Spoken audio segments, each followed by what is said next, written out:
Le psaume 91, souvent cité pour sa puissante affirmation de foi et de protection divine, offre un refuge spirituel et une assurance dans les moments d'incertitude et de peur. Le psaume 91 est un vibrant témoignage de la confiance en la protection et la providence de Dieu. Il se présente comme un dialogue entre le fidèle et Dieu, où le croyant exprime sa foi inébranlable dans le Seigneur comme son refuge et sa forteresse. À travers ces versets, le psaume offre une assurance de sécurité contre les dangers physiques et spirituels, promettant la présence et le secours divin aux fidèles dans leurs moments de détresse. Le psaume 91 appartient au livre des psaumes, un recueil de prières et de chants qui forme une partie centrale de la Bible hébraïque et de l'Ancien Testament chrétien. Le psaume se situe dans un contexte de foi profonde et de recherche de protection divine dans un monde plein d'incertitudes et de dangers. Celui qui demeure sous l'abri du Très-Haut, versets 1 à 2. Explication, ce verset nous invite à vivre, ou à demeurer, constamment sous la protection de Dieu. C'est une décision consciente de placer notre confiance et notre vie sous son soin. Dans la vie courante, imaginez cela comme choisir de rester dans une maison sûre pendant une tempête. Dans la vie, cette maison est la foi en Dieu que vous choisissez chaque jour, vous protégeant des tempêtes de l'anxiété, du découragement ou des décisions difficiles. Il te couvrira de ses plumes. Verset 4.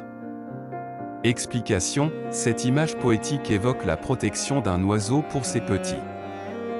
Dieu est présenté comme un parent protecteur qui nous garde en sécurité sous ses ailes. Dans la vie courante, pensez à un moment où vous vous êtes senti vulnérable ou menacé, peut-être lors d'un changement majeur dans votre vie comme un déménagement, un nouveau travail, ou une période de maladie. La foi peut offrir un sentiment de sécurité et de paix intérieure, semblable à se sentir enveloppé et protégé. Tu ne craindras pas. Versets 5 à 6.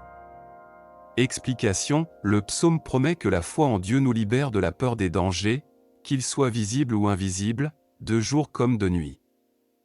Dans la vie courante, dans le contexte actuel, cela pourrait signifier ne pas être submergé par la peur des crises mondiales, des problèmes économiques, ou même des défis personnels comme la solitude ou l'incertitude de l'avenir. C'est la confiance que, quelle que soit la situation, nous ne sommes pas seuls. Car il ordonnera à ses anges de te garder. Versets 11 à 12. Explication, cela illustre la croyance que Dieu envoie une aide divine pour veiller sur nous, nous guidant et nous protégeant dans nos actions. Dans la vie courante, imaginez des moments où vous avez évité de justesse un accident ou trouvé une solution inattendue à un problème. Beaucoup interprètent ces coïncidences comme des signes de la garde angélique. Avec longévité je le rassasierai. Verset 16. Explication, la promesse finale est celle d'une vie pleine et significative sous la protection divine. Ce n'est pas seulement une question de longévité mais de qualité de vie. Dans la vie courante, cela peut être vu dans les moments de joie, de satisfaction et de paix qui jalonnent notre existence, même dans les périodes difficiles. C'est une invitation à reconnaître et à apprécier ces bénédictions quotidiennes comme des manifestations de la protection et de la providence de Dieu. En conclusion, le psaume 91 nous parle avec une résonance particulière, surtout dans les moments d'incertitude. Son message de protection, de réconfort et de présence divine offre une ancre dans les tempêtes de la vie. Comme un expert biblique, je vous encourage à méditer sur ce psaume, à le vivre au quotidien, et à trouver en lui un refuge et une force, quelle que soit la situation que vous traversez.